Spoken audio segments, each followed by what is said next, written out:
Assalamualaikum warahmatullahi wabarakatuh. A'udzubillahi minasyaitonirrajim. Bismillahirrahmanirrahim. Alhamdulillahilladzi yahdina bi taufiqihi wa hidayatihi. Wa asyhadu an la ilaha illallah wahdahu la syarika lahu wa asyhadu anna Muhammadan abduhu wa rasuluhu la nabiyya ba'da. Amma ba'd. Pertama-tama mari kita awali pertemuan hari ini dengan bacaan suratul Fatihah bersama, dengan harapan semoga kita semua diberi kemudahan, diberi ilmu yang manfaat dan berkah oleh Allah Subhanahu wa taala. Al-Fatihah. Bismillahirrahmanirrahim.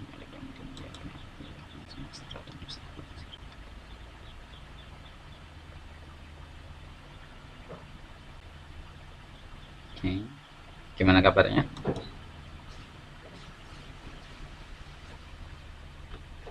Alhamdulillah baik, Pak. Alhamdulillah baik ya. Oke, saya sudah mulai share screen. Di layar Anda sudah kelihatan belum? Sudah, Sudah, Pak. Pak. Oke, apa itu tertulisnya? Etnomedia. Etnomedia. Apa itu? Sudah dibaca belum? Tadi yang saya share di WA group.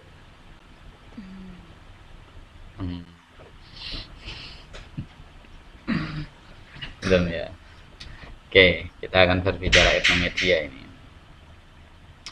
Jadi kenapa etnomedia ini penting? Ya, karena kita mata kuliahnya kan tafsir dan media ya. Nah, kalau kita mata kuliahnya tafsir dan media, otomatis yang akan menjadi objek material kita itu adalah tafsir yang beredar di media. Sehingga mau tidak mau kita harus mengenali media itu sendiri. Gak mungkin tahu kita mau mengkaji tafsir dan media tapi kita tidak mengenal etnomedia itu sendiri. Wah, ini yang istilah apa toh Pak etnomedia ini? Etnomedia ini sebenarnya pengembangan ya Pak. Mas, enggak semuanya ini. Pengembangannya begini. Kita lanjut ke slide 3 dulu. Jadi etnomedia ini merupakan derivasi atau turunan dari etnografi. Jadi kalau etnografi itu yang dijadikan sebagai kajiannya adalah kehidupan dan aktivitas manusia. Jadi etnografi itu yang kita kaji yang memang kehidupan manusia dan aktivitasnya itu. Jadi manusianya itu sendiri mau berinteraksi seperti apa. Nah, itu yang kemudian dikaji. Itu namanya etnografi. Dari kata-kata etnis. Nah, dan manusianya lagi ngopo. Nah, gitu. Lah kayak mirip nganu Pak, mirip apa itu Living Quran Pak. Living Quran ya memang tuh derivasi dari etnografi itu. Ya, etnografi itu kan bangunan besarnya itu dari antropologi. Jadi objeknya adalah manusia itu sendiri. Nah, cuman ketika berbicara antropologi lebih umum. Nah, tapi kalau etnografi ini kita memang mau mencoba lebih dekat. Karena apa? Mau tidak mau seorang peneliti atau pengkaji itu dia harus live in. Nah, dia harus tinggal bersama terhadap tinggal bersama dengan siapa itu yang akan diteliti, objek kajiannya itu. Nah, ini namanya etnografi. Jadi ilmunya itu. Terus teorinya apa Pak? Etnografi itu sebenarnya kita tidak ada teori secara pasti ya. Yang penting etnografi itu kita mencoba untuk menggali data itu dari lapangannya langsung, field research atau studi lapangan. Field research di lapangan. Nah, itu. Jadi karakteristik etnografi memang semacam itu. Jadi nanti biarkan data itu berbicara kan begitu. Nah, terus lantas etnomedia apa Pak? Etnomedia karena manusia itu tidak hanya berinteraksi di dunia nyata, tetapi dia mau menampilkan eksistensi dia atau popularitas dia, ya kemarin kanggo naikkan rating ya, menggunakan media-media itu. Sehingga aktivitas manusia di dalam media itulah yang kemudian akan dijadikan objek dalam kajian etnomedia. Ya, dijadikan objek dalam kajian etnomedia. Oke. Karakter media. Jadi karakter media itu begini. Media itu bisa membentuk semacam citra dari realitas sosial. Bisa saja itu memang citranya asli, bisa saja itu menjadi menciptakan citra yang kabur. Jadi dia pengen menunjukkan eksistensi saya di dunia itu bagaimana. Nah ini yang sering muncul. Misalkan Anda mengupload foto Anda di Facebook. Misalkan kalian sedang jeng-jeng di mana, misalkan tempat yang paling mewah menurut Anda di mana? Yes. Misalkan ya, kemudian Anda foto di sana, kemudian Anda posting di Facebook misalkan. Itu keinginan Anda itu pengen apa kira-kira? Pasti saya yakin ya, mau tidak mau sedikit banyak itu Anda pengen membentuk citra Anda dalam realitas sosial di dunia media itu tadi. Ya, jadi posting saya pernah duduk di mana. Kalau yang lagi viral di Kudus itu kan misal kayak di warung kopi yang di pinggir sawah itu misalkan. Ya, Anda posting. Nah, itu menunjukkan Anda sedang membangun citra di media.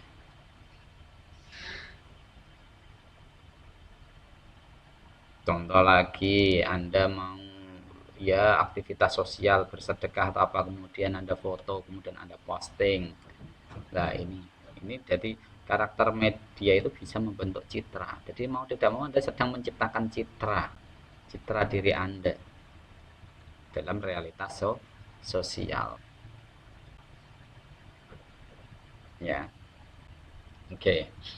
Terus yang kedua, karakter media itu dia bisa menciptakan mengembangkan budaya.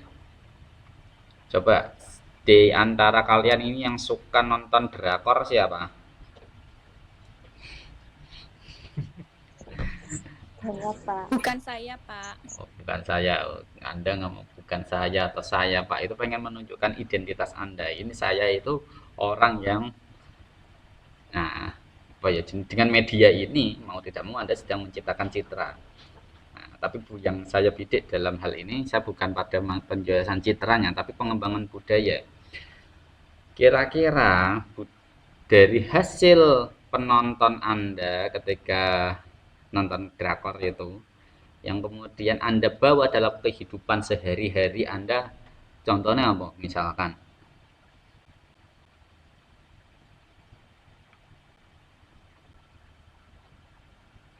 ada yang tahu? Ya, misalkan beberapa istilah-istilah yang di sana anyong kaseo lah atau apalah. Mau tidak mau, ini bagian dari usaha pengembangan budaya.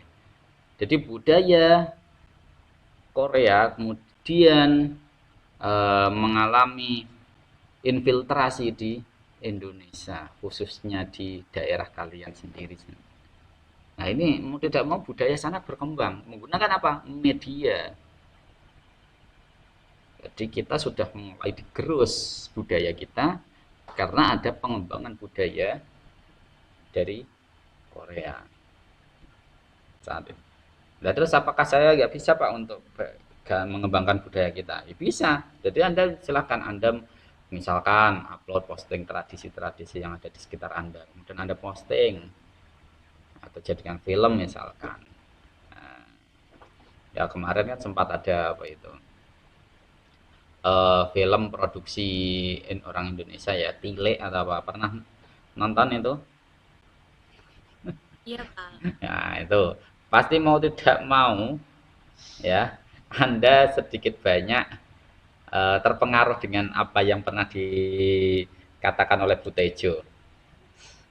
Nah, ini bagian dari pengembangan. Jadi apa yang jadi transfernya ini sangat cepat. Nah, seperti itu pengembangan budaya.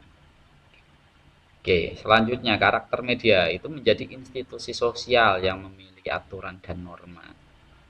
Nah, ini dalam media kita tidak bisa bebas aslinya.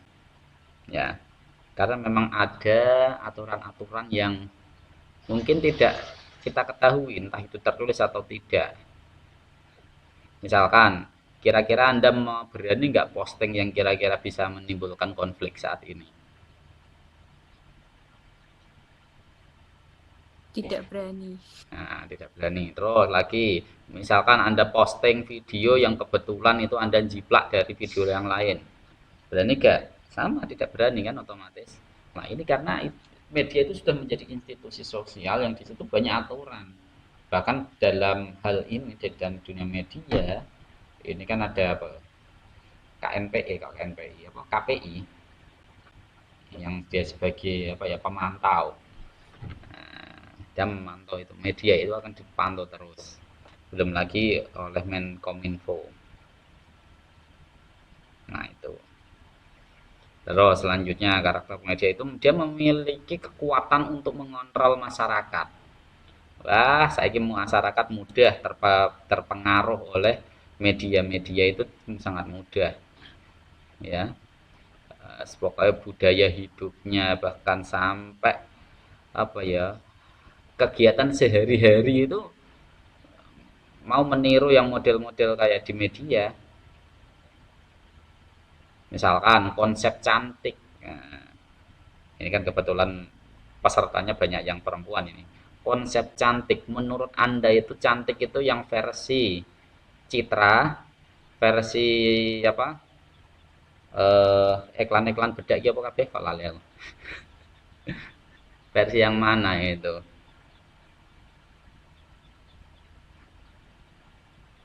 Jadi mau tidak mau Anda sedang digiring oleh media itu bahwa konsep cantik itu yang putih, yang bersinar tanpa jerawat,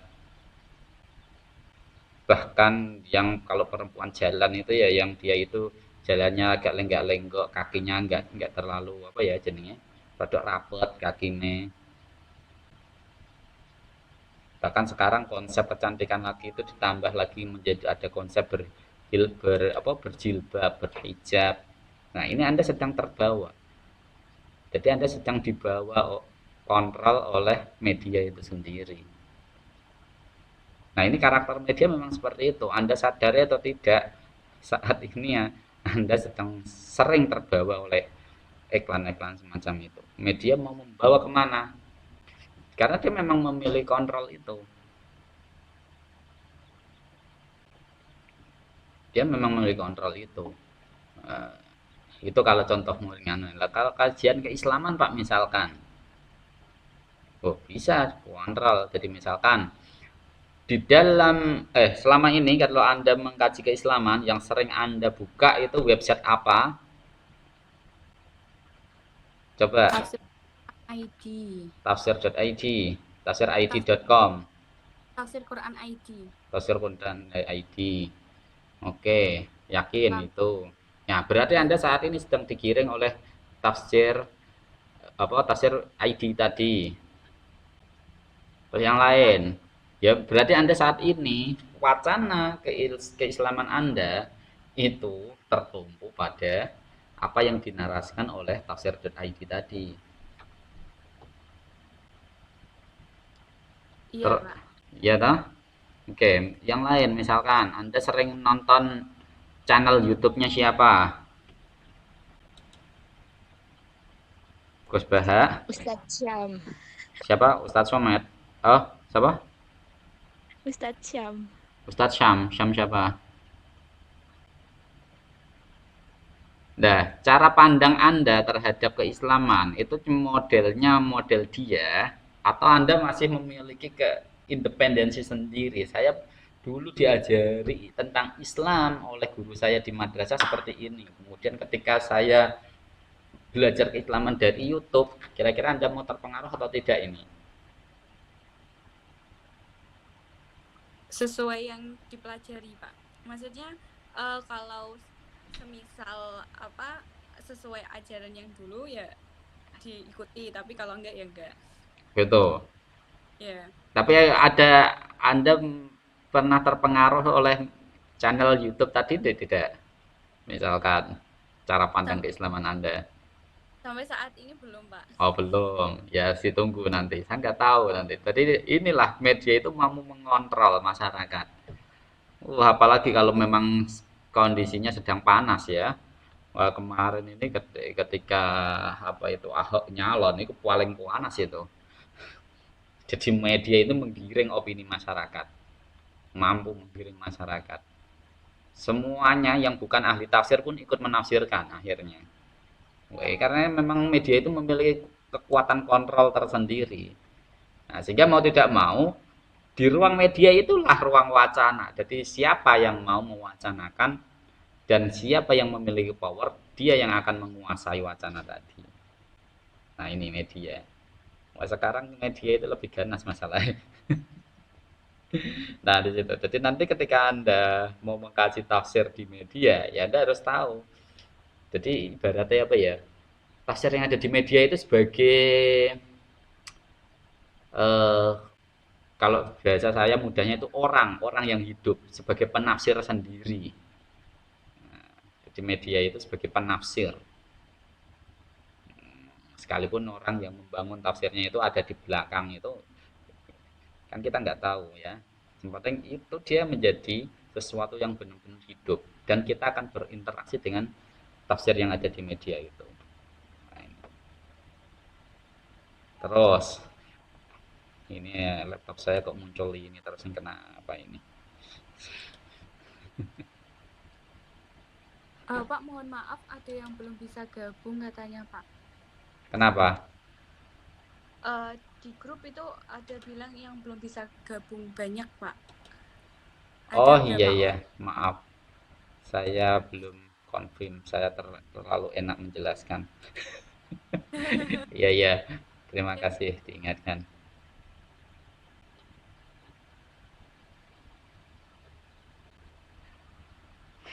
Ya, soalnya yang konfirmasi saya lupa kalau tak konfirmasi.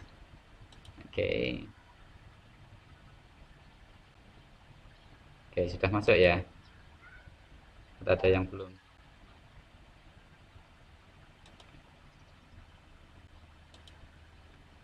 Oke, saya lanjutkan dulu. Terima kasih sudah diingatkan. Kalau ada kawan yang belum saya izinkan masuk. Nah, kayak gini nih kan ada yang baru masuk. Oke, saya lanjutkan. Ini mau PowerPoint ini. Nah, ini. Nah, di media itu pula itu menjadi semacam organisasi besar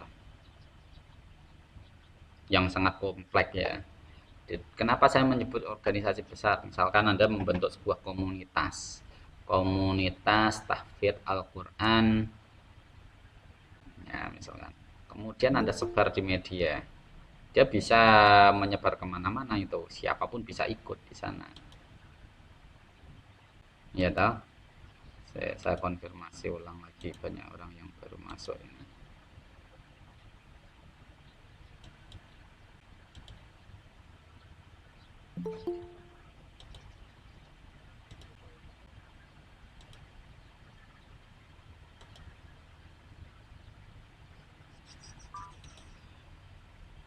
Ini Google Meeting nggak bisa disetting langsung otomatis masuk ya, harus konfirmasi nggak ya. bisa, Pak. Nah itu resikonya. Jadi kalau dosennya udah enak ngomong, lali mengizinkan mahasiswanya masuk. Kalau Zoom kan bisa ya, tapi Zoom itu berat. Oke, kita kembali lagi ke terkait dengan media sebagai organisasi. Jadi media itu memang jadi bisa membuat semacam grup. Ya, dan membuat semacam komunitas di media. Nah, inilah yang kemudian saya menyebut itu dia sebagai organisasi. Website itu sendiri sudah menjadi sebuah organisasi, misalkan kayak tafsir.id. Nah, itu juga sebagai sebuah organisasi. Lah, kenapa Pak kompleks? Karena di situ siapapun bisa mengakses itu. Ya, sekalipun ada wilayah-wilayah yang memang menjadi privasi. Nah, tapi semuanya bisa mengakses. Misalkan kalau dulu Anda membuat semacam mading ya, majalah dinding ya, terkait dengan wacana keislaman, Anda kemudian posting tulisan Anda di mading. Itu yang baca ya hanya orang yang ada di sekitar situ atau ya ada yang mau di situ. Tapi ketika Anda posting di website, siapapun bisa mengakses dari berbagai penjuru. Kapanpun dan dimanapun dia bisa. Nah, itu. Nah, inilah yang kemudian saya sebut sebagai organisasi yang sangat kompleks. Luas sekali di situ. Oke. Yang terakhir, karakter media itu bisa menjadi semacam industri besar. Ya, jadi semacam industri besar. Misalkan ada beberapa yang memanfaatkan media itu sebagai mesin pencari uang misalkan, atau sebagai mesin pencari data misalkan. Biasanya intelijen bukan untuk mencari uang, tapi untuk mencari data kalau intelijen. Ada lagi, jadi hati-hati, data-data Anda yang ada di Facebook misalkan itu kan bisa disadap oleh para intelijen. Jadi ya, kalau ada orang yang saat ini kalau di Indonesia kan ini kalau dia mewacanakan Islam radikal pasti akan diblokir itu. Nah, jadi kepentingan para intelijen itu industrinya adalah industri data. Kalau yang lain ya industri penciptaan uang, misalkan Anda membuat website, kemudian Anda masukkan AdSense, ya, wah, itu kemudian Anda dapat penghasilan. Kan begitu, itu bagian dari industri. Apalagi model AdSense ini kan di bawah gurita besar yang namanya Google kan gitu. Google akan semakin besar industrinya kan gitu. Nah, itu karakter media.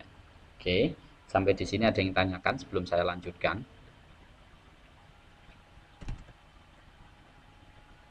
Mohon maaf Pak, katanya ada yang mau masuk tapi nggak bisa lagi Pak. Loh, ini saya sudah cek nggak ada yang masuk ya? Nggak ada. Nggak ada. Belum ada yang masuk lagi. Coba saya stop sharing dulu. Ada yang mau masuk? Oh, belum ada. Oh, lagi baru masuk. Oke, ada yang tanyakan sebelum saya lanjutkan? Belum ada Pak. Oke, saya lanjutkan ya. Saya share screen dulu. Mana share screen-nya?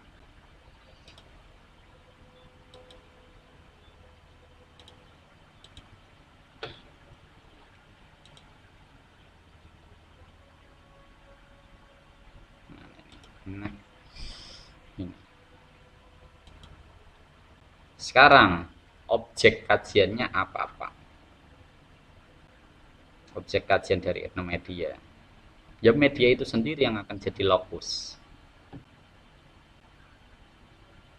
Ya, jadi media itu sendiri yang akan jadi lokus. Lokus itu gampangannya ya objek kajian yang terfokus. Nah, gampangannya gitu lokus itu. Jadi media itu sebagai lokusnya. Terus paradigma dan kultur masyarakat yang dibangun dari kekuatan media. Jadi seberapa pengaruhnya media terhadap kultur masyarakat. Nah, ini jadi misalkan dalam kajian tafsir, saya ada yang masuk, saya konfirmasi dulu. Oke. Misalkan dalam kajian tafsir di media. Nah, kemudian banyak yang mengakses media itu. Terus bagaimana kemudian paradigma yang terbentuk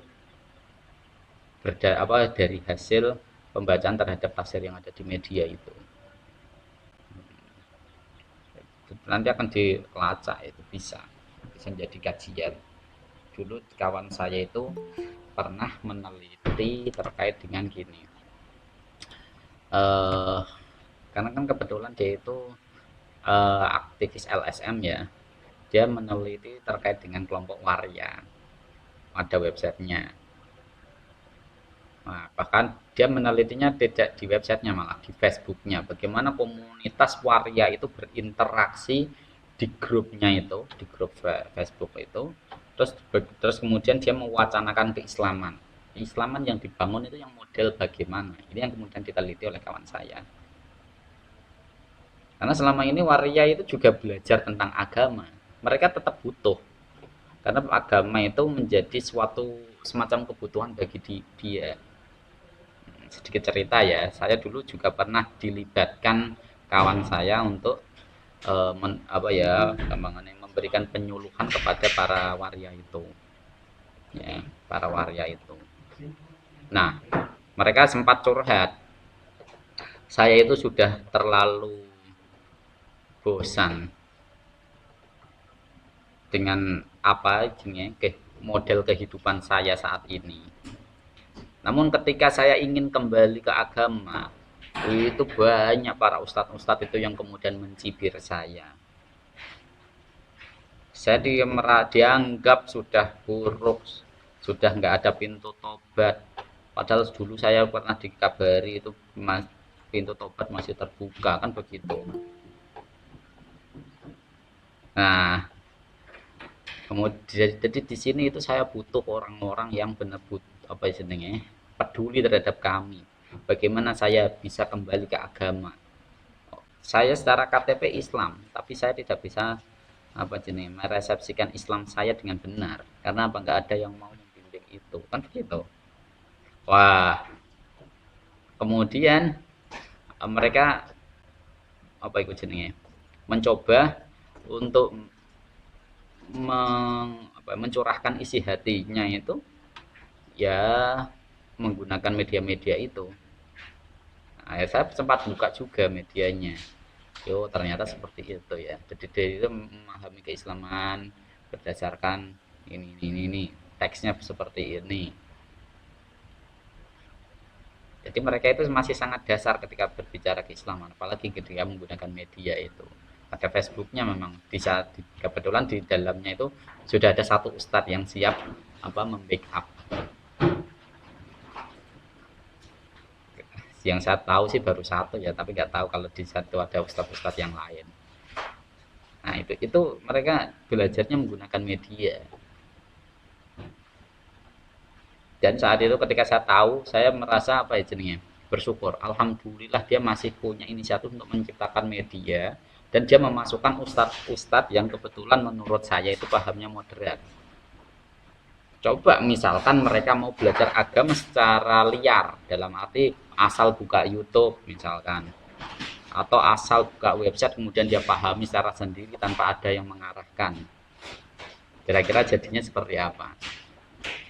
Karena apa? Sekarang itu orang mau belajar tentang keislaman mudah, tinggal buka, klik, muncul wacana keislaman yang dibangun. Nah begitu. Jadi ini kalian juga perlu ke sana. Jadi misalkan nanti Anda membuat semacam produk aplikasi tafsir tematik tentang ayat-ayat pernikahan. Jadi nanti aplikasi Anda itu akan laris dan akan banyak di-download oleh mereka yang sedang mau menikah, kan begitu. Kan menarik itu. Jadi ini Anda sudah membaca peluang ke sana. Oh iya, nek wong-wong ape takon masalah bagaimana Al-Qur'an berbicara terkait pernikahan. Mungkin khalayak yang bukan pengkaji tafsir mungkin pada malu-malu untuk bertanya. Nah, tapi kalau Anda membuat aplikasi semacam itu, kan mereka mudah. Ya, tinggal download, klik, nanti dibaca. Nah, ini jadi mau tidak mau ya karena media itu mampu mempengaruhi paradigma dan kultur masyarakat, maka paradigma itu yang bisa jadi objek kajian bagi kita loh. Ya, kalau kecuali kalau Anda tidak hendak meneliti tentang itu, ya silahkan. Nah, itu. Terus yang terakhir itu terkait dengan public sphere, ruang publik. Ya, ruang publik. Jadi silahkan ruang publik di media itu bagaimana lah. Nah, jadi bagaimana peredarannya itu semuanya. Jadi ruang publik. Ruangannya itu juga akan dijadikan objek penelitian. Oke. Slide terakhir terkait dengan metodologi. Jadi caranya piye, Pak?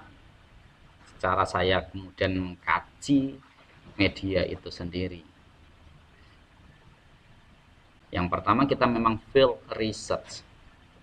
Jadi kita mau tidak mau harus berinteraksi dengan media yang sedang kita kaji.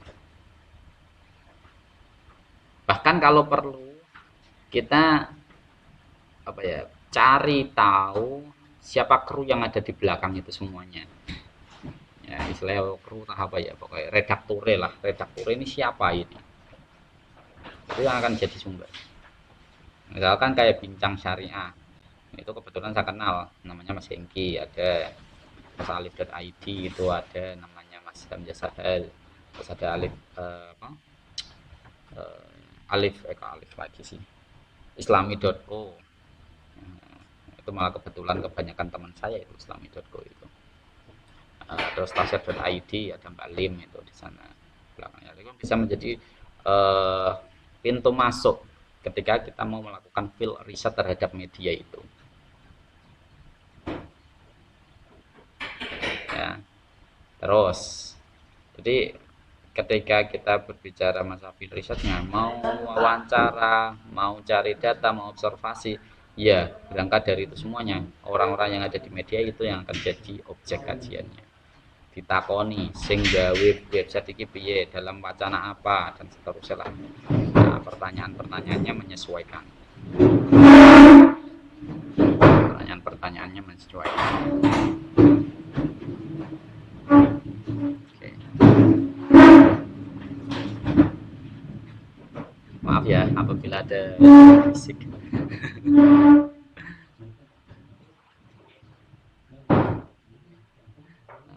Kebetulan ada apa aja nih, perombakan meja di ruangan sini.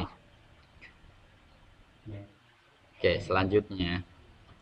Nah, kita harus memastikan bahwa data yang kita peroleh itu otentik.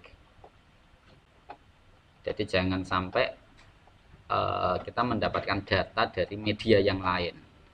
Kita mau melakukan penafsiran terhadap kajian terhadap tafsir.id misalkan. Kita tidak mencoba untuk menggali informasi dari yang punya sekaligus produknya dari tafsir.id sendiri, itu kurang afdol. Karena yang mengkaji tafsir.id sebenarnya sudah ada yang menulis dari jurnal ya, yang ditulis dalam jurnal sudah ada. Tapi bukan berarti jurnal itu yang menjadi sumber primer. Sumber primernya bukan itu. Sumber primernya adalah orang-orang yang terlibat dalam website itu sekaligus produk yang ia hasilkan. Nah, ini sumber primernya. Nah, di yang lain kayak jurnal yang pernah membahas tentang situs itu sebagai secondary research secondary source.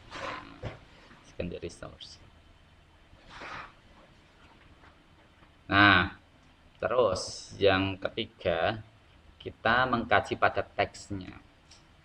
Nah, karena kita berbicara etnomedia, maka teksnya itu tidak harus teks tertulis ya. Karena teks itu kan sekumpulan entitas atau tanda yang memiliki arti. Ya, sekumpulan entitas yang kemudian membentuk arti. Ya, misal kayak ini, teks metodologi. Ini tandanya apa? Ini kan huruf M, tanda E, T, O. Lah, kumpulan ini namanya sekumpulan entitas ini yang kemudian memberi sebuah arti. Nah, ini namanya teks. Nah, otomatis teks tidak hanya model huruf ini. Banyak, mulai dari foto, tata letak, bahkan warna. Warna itu bisa membentuk semacam arti, membentuk arti sendiri warna itu. ya. Misalkan dalam partai politik merah itu pasti warnanya PDI kan begitu. Kuning warnanya Golkar. Itu memberi arti itu di sana. Karena apa? Dalam konteks politik. Kalau ini teksnya, teksnya adalah warna itu. Ormas misalkan biru, Muhammadiyah hijau, NU kan gitu. Itu memberi arti sendiri. Ini teksnya, teksnya memang seperti itu. Lah ketika teks hijau, ketika warna hijau itu kemudian dia ada di satu masjid di apa jadinya dipampang di depan masjid misalkan, kira-kira memberi arti apa itu kira-kira? Kan sekumpulan entitas, ada bendera berwarna hijau, ada masjid, ya itu kan tanda semua itu. Nah kemudian itu digabungkan, pasti Anda berpikiran bahwa itu masjid miliknya NU kan begitu. Nah ini namanya teks sama. Nah, dalam media juga sama. Nah, hanya saja kalau media ini eh, lebih luas ya, lebih luas. Loh Pak, kok bisa lebih luas? Ya, ada yang hampir kelupaan untuk menjelaskan. Media itu tidak hanya media online loh ya. Ada media cetak, ada media-media yang lain itu juga ada ya.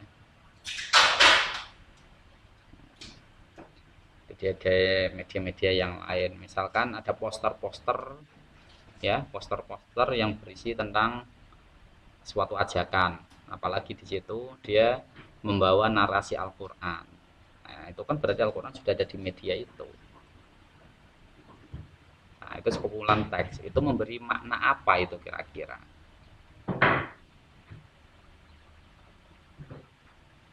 Nah, itu. Jadi memberi makna apa?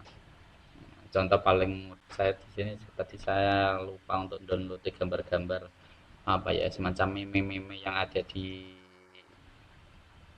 internet, misalkan kayak kasus penafsiran Al-Maidah 51 dulu yang sempat viral, ramai banget sampai panas bener.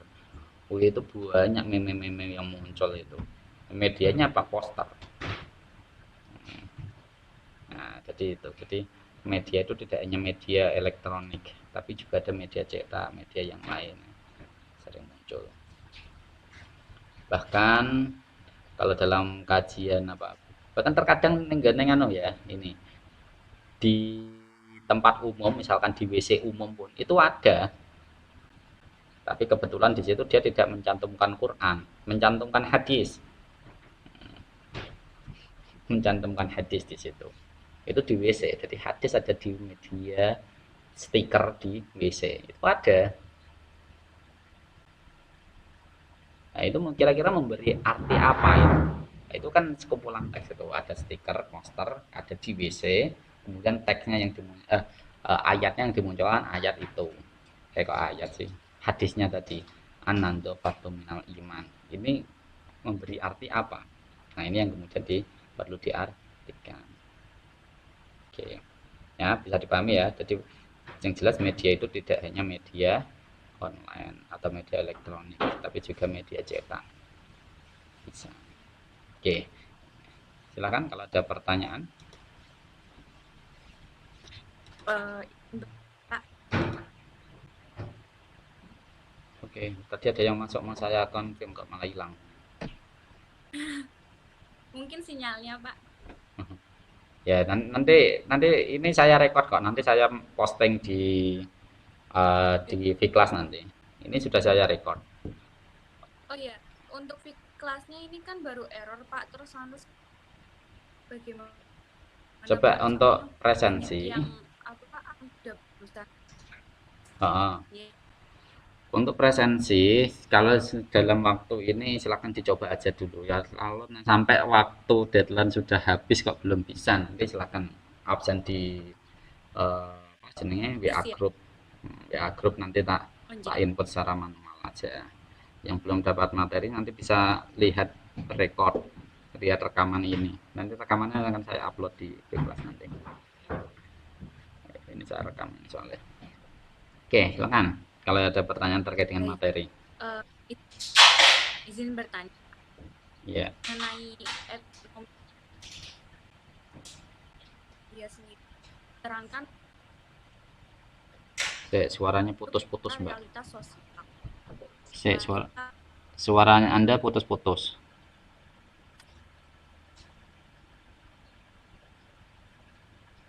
Eh, dia sendiri kan membentuk kita realita. Pak, halo. Halo. Lantas bagaimana kita untuk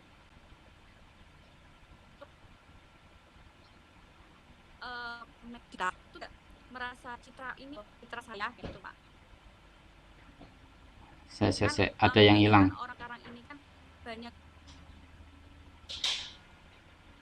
Apa saya ketik aja Pak? Ketik aja di chat. Ketik saja di chat.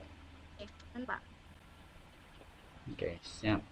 Yang lain yang sinyalnya bagus bisa langsung ngomong. Kalau yang merasa punya kendala sinyal bisa di chatting aja.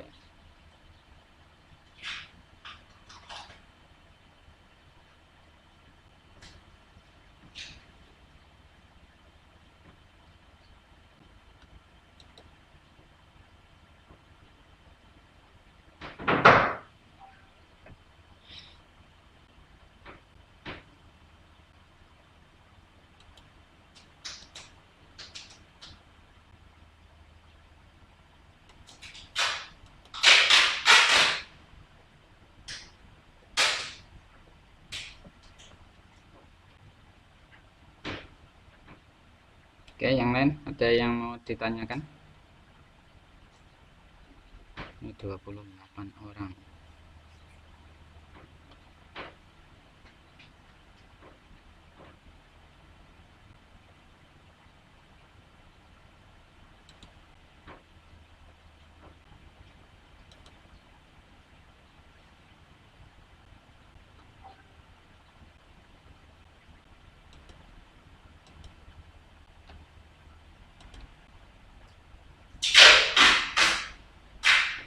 Sudah Pak. Ada membentuk citra realitas sosial. Dari sini bagaimana kita menyanyi agar kita tidak contoh-contoh.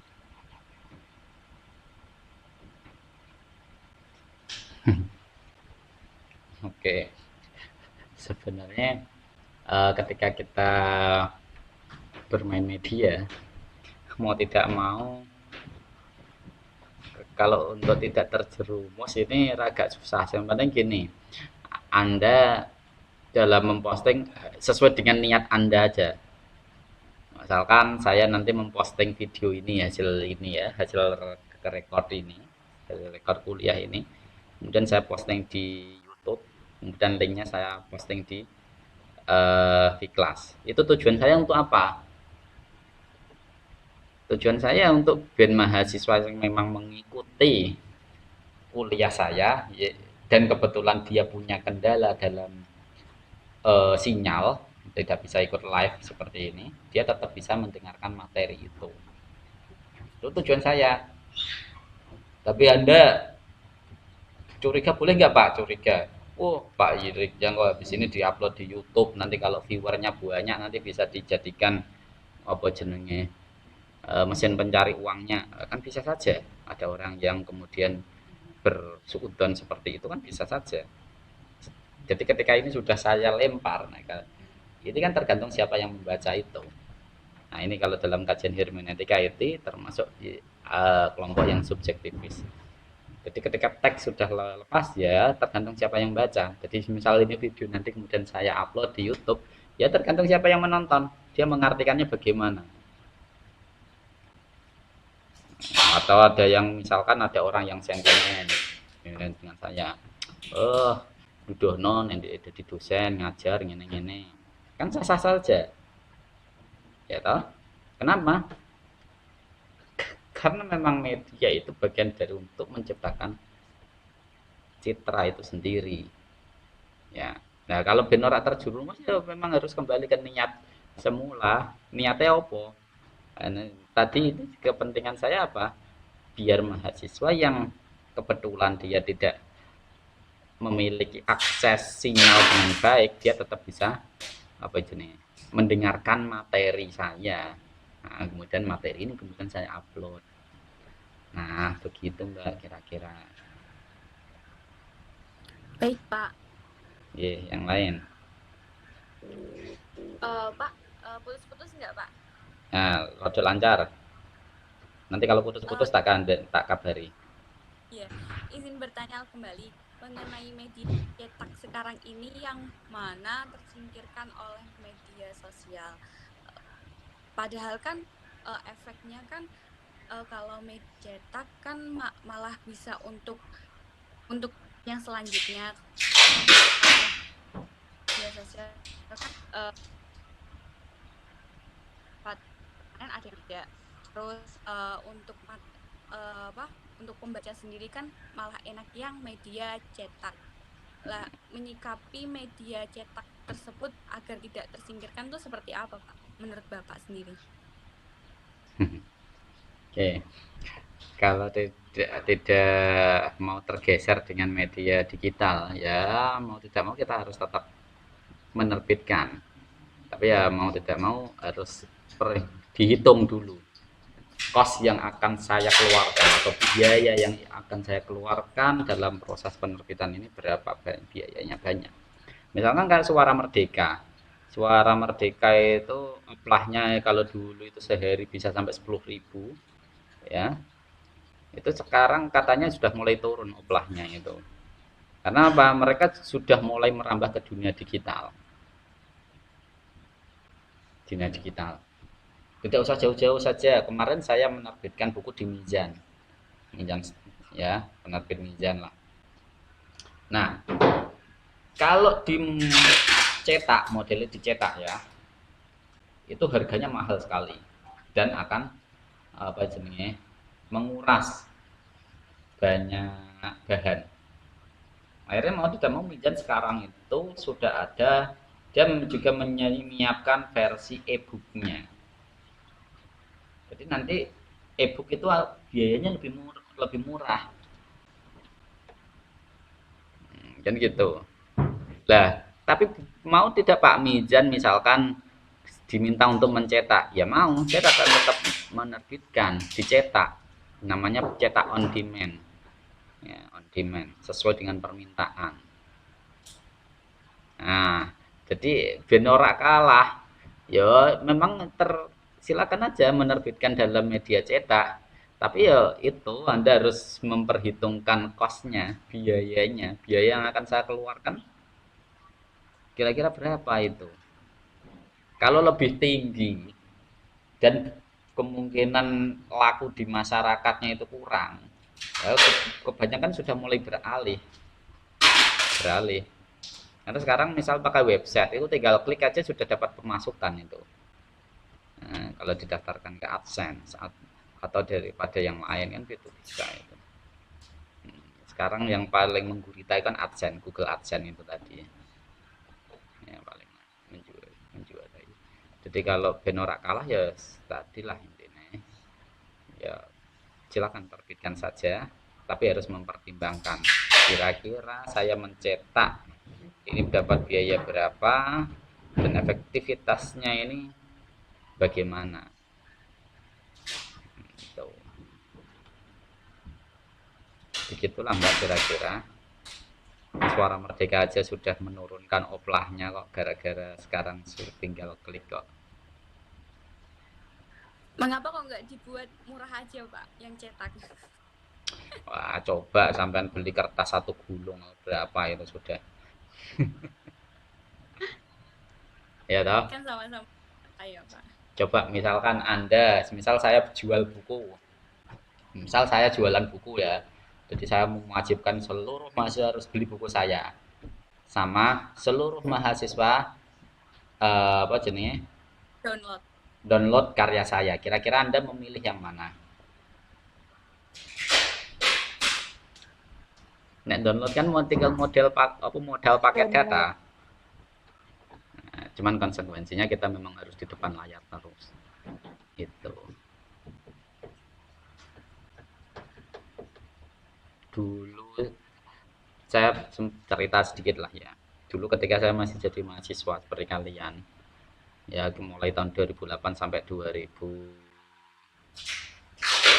Kalau S1 saya itu 2008 sampai 2012. Saat itu media online itu belum begitu masif seperti saat ini. Belum ada aplikasi-aplikasi digital. Kemudian itu HP masih HP jadul kok. Model kirim SMS kok. Ya kan, dan belum ada aplikasi digital atau apa. Internetan masih ya masih sebatas internetan, enggak tidak semasif kayak gini. Itu saya sering membeli buku. Jadi ketika ada buku, ada masalah apa ilmu baru, saya beli bukunya. Kalau tidak bisa beli buku barunya ya paling saya akan beli buku yang apa jenisnya second. Kan kadang ada buku second ya. Buku second ada ya. Itu lah setelah media digital ini semakin masif marak, bahkan sekarang ini misalkan saya buka website archive.org misalkan, itu saya bisa download PDF sepuasnya. Akhirnya saya sekarang agak apa ya, maaf, agak jarang beli buku. Apalagi sekarang itu referensi kan kebanyakan ke jurnal ya, tidak ke buku. Jurnal pun banyak kampus itu sudah tidak lagi menerbitkan versi cetaknya. Dia sudah hanya publish di websitenya, di OJS-nya. Dah selesai publish, silakan yang berkepentingan download kan begitu. Sekarang tidak ada versi cetaknya, kecuali hanya untuk kepentingan administratif. Nah, itu yang sering terjadi. Nah, begitulah kira-kira ya. Oke, yang lain silakan.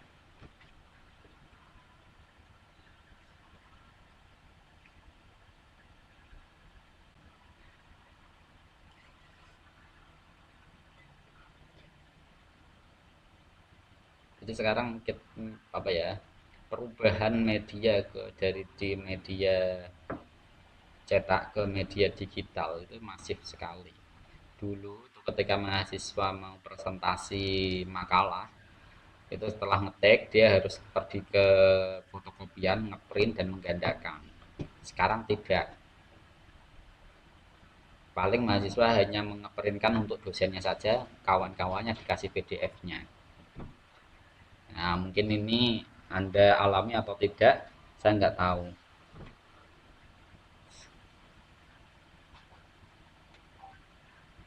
Gitu.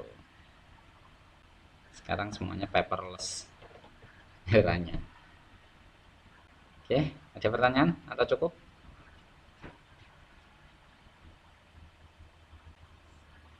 Yang lain, monggo.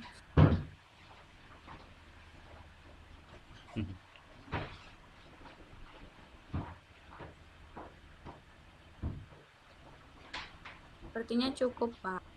Oke, sepertinya cukup ya. Jadi materi ini memang saya gunakan saya sampaikan terlebih dahulu supaya Anda paham bagaimana sih karakteristik dari media itu sendiri, terus bagaimana saya harus memasukinya. Jadi nanti kalau sudah tahu karakteristik dari media, nanti kita tinggal menerapkan. Kalau medianya adalah media untuk kajian tafsir digital, bagaimana kan begitu. Yang penting kita tahu dulu ya. Kalau memang masih kurang paham, dua materi yang sudah saya posting di WA Group bisa disimak. Oke. Untuk masa penugasan seperti biasanya ya segera dikerjakan, dan tolong settingan Google Drive-nya itu dibuat untuk siapapun yang mendapatkan link ini bisa melihat itu loh. Ya, karena ada beberapa di antara kawan kalian itu yang masih memprotek. Jadi ketika saya mau mengakses hasil kerja kalian, itu saya perlu izin terlebih dahulu.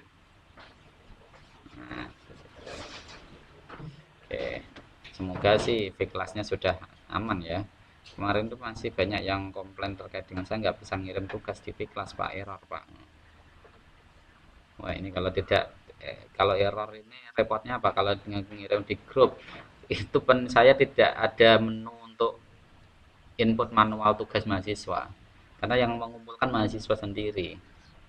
Jadi mereka yang harus submit. Saya nggak ada menunya. Tapi kalau presensi saya bisa.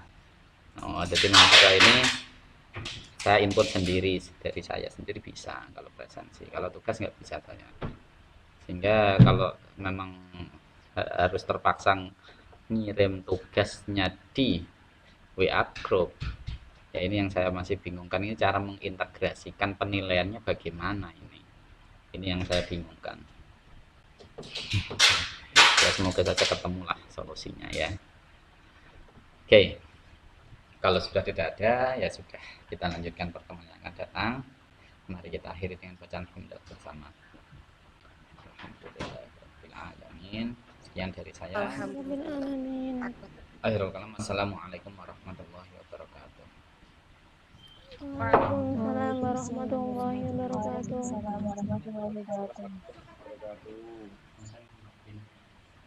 Oke, terima kasih. Saya N ya. Pak. Baik, Pak.